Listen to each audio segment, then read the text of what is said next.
앵커 최근 국민권익위원회가 국회의원들이 피감기관의 지원을 받아 해외 출장을 다녀온 사실을 밝혔는데요. 국회는 일단 조사 결과를 더 지켜보고 문제가 있다면 국회 윤리특위에 회부하겠다고 밝혔습니다. 하지만 윤리특위 또한 결국 같은 국회의원들이어서 제대로 된 조치가 나올 수 있을지 우려의 목소리가 나옵니다. 국회 취재기자 연결합니다. 박광렬 기자, 자칫 셀프 조사가 되다 보면 솜방망이 처벌로 이어질 수 있지 않을까 우려가 되는데 요 기자 네, 그렇습니다. 조금 전 국회 대변인이 관련 기자회견을 진행했는데요. 국회는 권익위의 조사 결과만 가지고 조치에 나서기는 이르다며 피감기관들의 자체 조사 결과를 지켜보겠다는 입장입니다. 다만 피감기관 자체 조사 결과 위반이 확인되면 국회법 징계 규정에 따라 윤리특위에 회부하겠다고 밝혔습니다. 물론 일부에서는 국회의 셀프 조사라는 비판도 나옵니다.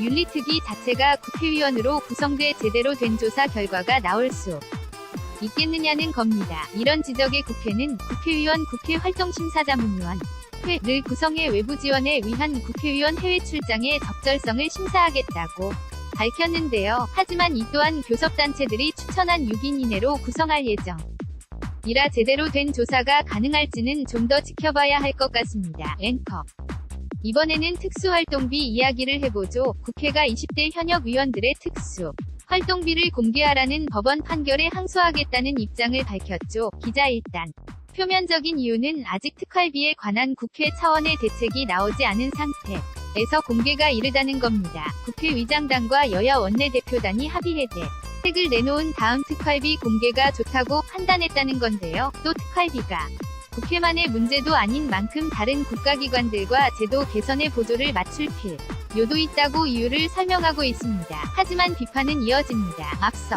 국회가 특활비 투명화를 내세운 것과 앞뒤가 맞지 않는다는 겁니다. 문희상 국회의장은 지난달 취임 뒤 첫 기자간담회에서 깜깜이 돈, 쌈짓돈이라는 단어를 언급하며 절대 있어서는 안 된다고 특활비 투명화 의지를 밝혔습니다. 여기에 대법원이 이미 지난 2011년에서 13년까지의 특활비 공개를 확정 판결한 상황에서 단순한 시간 끌기라는 비판도 나옵니다. 이번에 법원이 판결한 공개 대상이 지난 2016년 하반기 특활비, 즉 현역 의원들의 특활비 내역이다 보니 더 조심스러운 것이 아니냐는 지적도 있는데 이런 가운데 3당 원내대표는 오늘 오후 모여 특활비 개선 문제 논의를 이어갑니다. 앞서 민주당 홍영표 원내대표가 이번 주 내에 특활비 개선 대책을 내놓겠다고 언급한 상황에서 한국당 김성태 원내대표는 영수증 처리 없는 특활비는 일절받지 않겠다고 밝혔고요. 바른미래당 김관영 원내대표